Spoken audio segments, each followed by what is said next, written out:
Hello and welcome back to the Demis Hellen channel. We are looking at percussion in this video, something really quick just for you to mull over on the weekend, and we're going to be looking at percussion loops. So I've already got something set up here and I've dragged these two loops in here. So for now I'll just colour them yellow so we can see them pretty close, like so.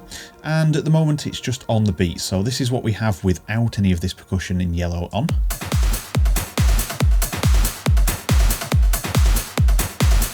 Okay, so just something really simple, just thrown together, and I'm going to throw in this. So if we solo this, we can see we've got a nice loop. So I'm going to bring this back here and trim it down. So I'm using quantize here at the top, and I'm going to loop that section because I don't want this big sort of crash at the beginning. So it's just this sort of loop then.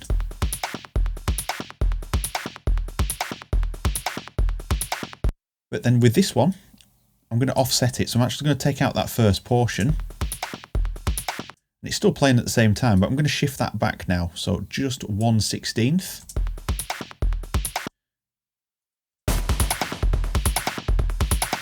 And what I'm going to do with the second one is just cut it the same. Bring it back to the beginning. So we've got exactly the same sample, but I'm going to chop this to say 2/16 in and bring it back 2/16. So we've essentially chopped the front off and then moved it backwards, so we're missing 2/16 notes here. So if we wanted to, we could just drag that over just to loop that round.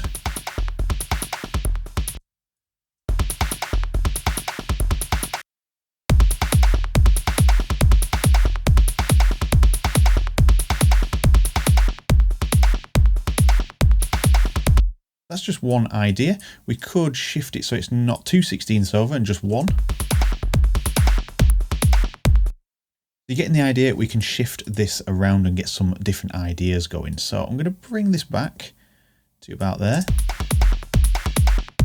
And I'm going to zoom in a little bit here on the second one, and I'm going to remove the clap out of this. Mouse is a little bit sensitive there. And let's go in and chop out the clap. So I'm going to set this to non-quantized. So we can just get rid of that, and I'm going to assume it's that as well.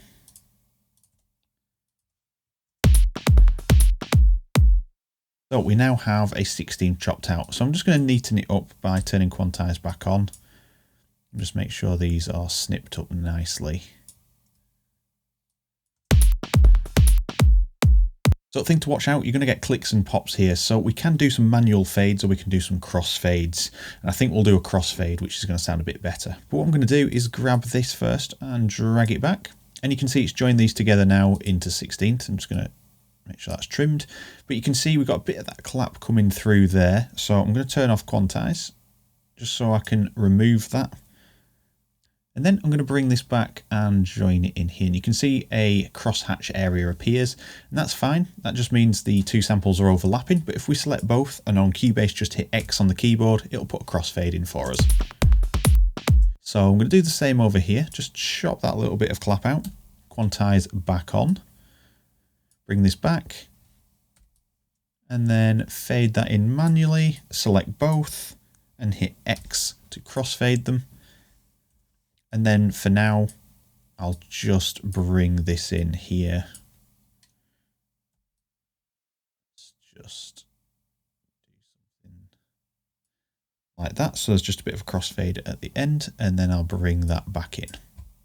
So now we have something a little bit different. Let's have a listen to how that fares with the other one. So I've just missed out that we haven't got a perfect loop there, so that's not too bad. I'll just copy this idea over here for now, just to make sure we're not missing out on anything. And I'm just going to chop that out and maybe duplicate that bit. That might work better. So we've got a bit of a crossfade happening there.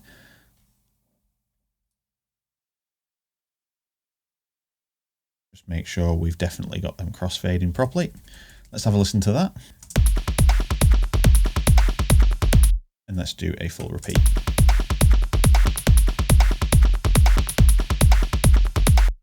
So I've just put the toms back in here, and we're going to remove some of the weight from this second one eventually.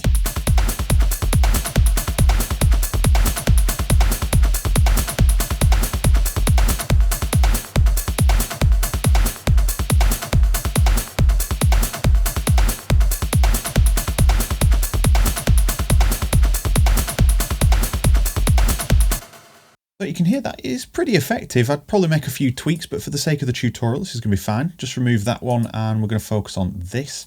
And I'm just going to push it a little bit away from the weight area.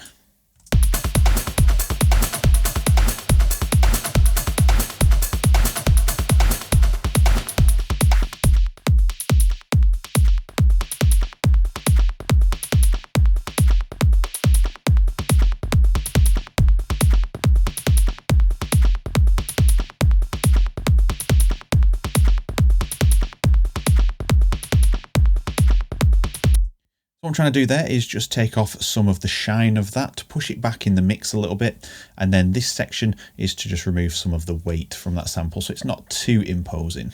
Depending on what you're trying to create, we're not trying to create anything sort of heavy at this point. This is adding to the toms, and this is like a secondary pulse if you want.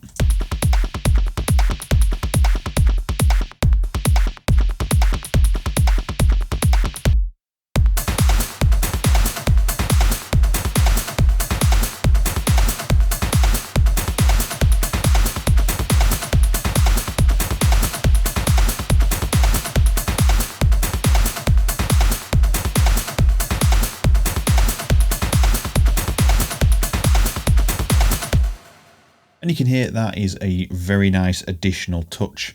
The only other thing here is these two loops are copied hat loops. So at the moment they're not going anywhere, and I have a big perk mix bus. So I'm going to send them both through to the mix bus, so now they're going to the same place as the toms.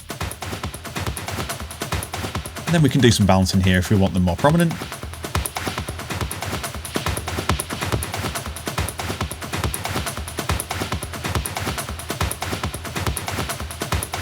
Maybe just a smidge more EQ here, just to neaten up the low end.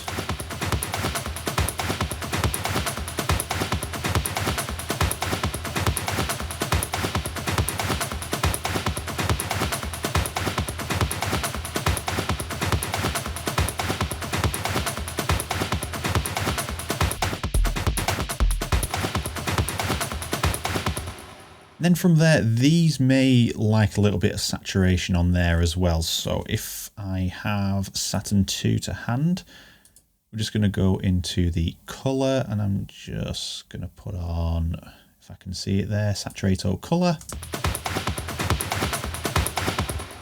And just solo this.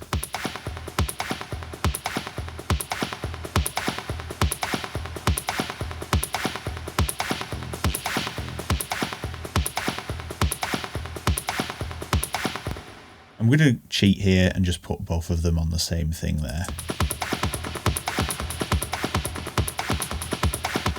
And be careful with using saturation. Make sure you're using one that is actually contributing to your mix and not adding artifacts that you don't otherwise want. So there's plenty of videos on YouTube covering stuff like that.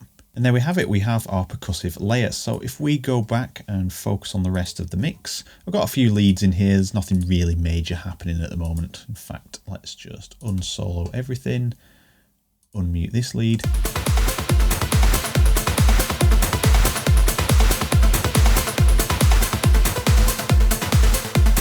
You can see how bare bones the percussive loops were, so we added these in.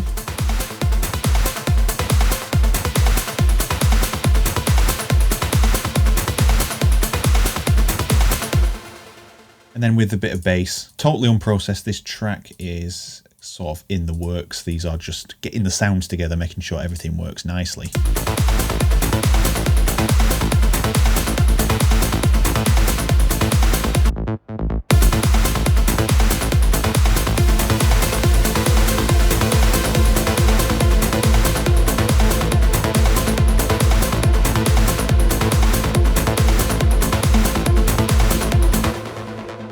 Obviously you can hear the balance is not quite all the way there with this mix at the moment. But these two percussive loops are doing the job and adding some extra clarity to the mix on that sort of percussive and rhythmic side of things. And there we have it. That is the end of the video on offsetting a percussion loop. And you can see from that, it's going to give us more options to fill out the percussion, add some extra rhythm to it, add some extra texture, character to that whole sort of like percussive low end. And you can see just by chopping up the loop and shifting it around a few 16ths, doesn't have to be in that particular time increment, that's just the one we worked with, but you get some nice ideas out of it. So if you did enjoy the video, please consider subscribing, leave me a message down in the comments if you have any questions about what you've seen, and with that said, I'll see you all in the next video.